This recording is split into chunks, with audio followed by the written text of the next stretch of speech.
Hello friends, once again I would like to welcome all of you on my this video which is on a title suit decided by the Honorable Supreme Court of India. This suit was elongated for 54 years, that is more than half a century. In this suit इसमें जो father है वो अपनी ancestral property को, जिसमें कि उसके बेटों का भी अधिकार था, उसकी बेटी का भी अधिकार था, और बिना उनकी कंसेंट के वो प्रॉपर्टी किन्हीं और इंसान को, that was the doctor, transfer कर देते हैं। और जब वो डॉक्टर को प्रॉपर्टी ट्रांसफर हो जाती है तो वो डॉक्टर्स उस प्रॉपर्टी के मालिक हो जाते हैं। लेटर ऑन बाद में जो डॉक्टर के बाद प्रॉपर्टी ट्रांसफर हो जाने के बाद जो पिताजी ने जो प्रॉपर्टी डॉक्टर्स को दी थी, तो जो उन पिताजी के, यानी कि जो मैं उनके बारे में कहूँगी वो प्लेंटिफ हैं, तो जो प्लेंटिफ के बेटे हैं वो सूट फाइल कर देते हैं कि जी ये जो प्रॉपर्टी ट्रांसफर की थी मेरे पिताजी ने, that was not a valid transfer because we by birth are having rights and interest in that property. My father was not having any authority to sold out or make any kind of transfer either through gift or etc. to any third person. That suit was filed before the Sitamarhi court in 1967. That suit was dismissed by the Sitamarhi trial court and decided in favor of the doctors. Agreed with that order, the son of the or the descendants of the plaintiff had moved to the court of district judge, and district judge reversed the orders of the Sitamarhi trial court and stated that now the transfer is not valid and therefore the property should not belong to the doctors, rather to the descendants of the plaintiff.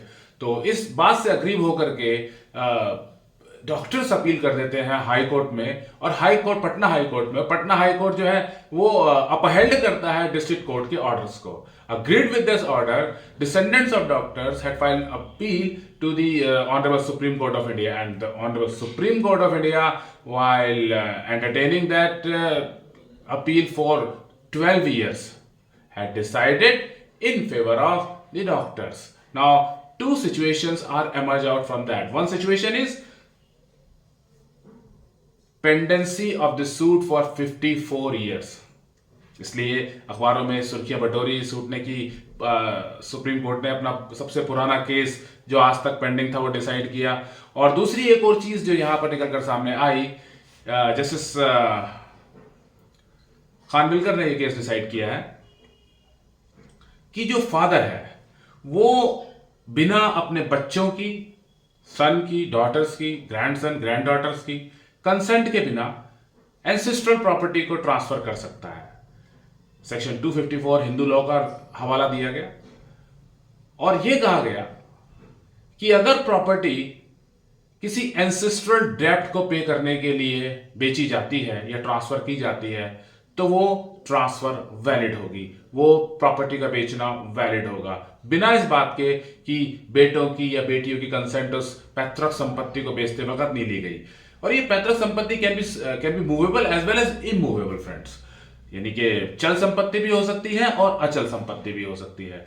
इसके बाद एक और condition डाली गई कि अगर father पर कोई ऐसा गंभीर केस दर्ज हो जाता है, आपराधिक मामला, जिसमें कि उसको लिटिगेशन पर बहुत ज्यादा पैसा खर्च करना पड़ता है, तो उस सिचुएशन में उस लिटिगेशन कॉस्ट को टॉलरेट करने के लिए, बियर करने के लिए अचल संपत्ति जो पैतृक है वो बेची जा सकती है।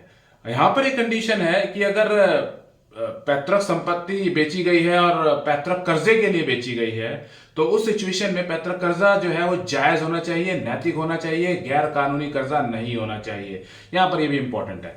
एक और बात यहां पर है कि अगर बेटी की शादी करनी है या बेटों की शादी करनी है या ग्रैंडसन या ग्रैंडडॉटर की शादी करनी है या कोई अंतिम संस्कार करने हैं और पैसे नहीं है फादर के पास, या कोई परिवार का समारोह है, family celebration, and father of the family is not having the enough money to conduct that rituals और to conduct that ceremony, in that situation that property whether it is movable or immovable can be sold out or can be transferred. So therefore friends, यहां पर ये clear होता है कि इन स्थितियों में पैतृक संपत्ति को कर्ता हिंदू परिवार का बेच सकता है बिना अपने बच्चों की मर्जी के या बिना उनकी जानकारी के। या फिर ऐसा भी हो सकता है कि अगर बच्चों ने कोई कर्जा ले लिया, सन ने कोई कर्जा ले लिया, ग्रैंड सन ने कोई कर्जा ले लिया और उस कर्जे को पे करने के लिए भी उस प्रॉपर्टी को बेचा जा सकता है। या फिर एक आखिरी सिचुएशन ये भी है कि अगर गवर्नमेंट की कोई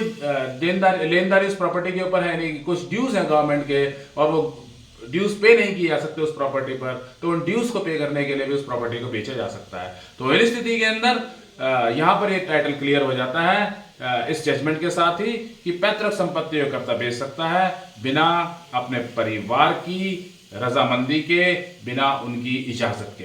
thank you friends, I hope आपको ये वीडियो पसंद आया होगा। If you like this video then please keep sending your comments. Thank you very much.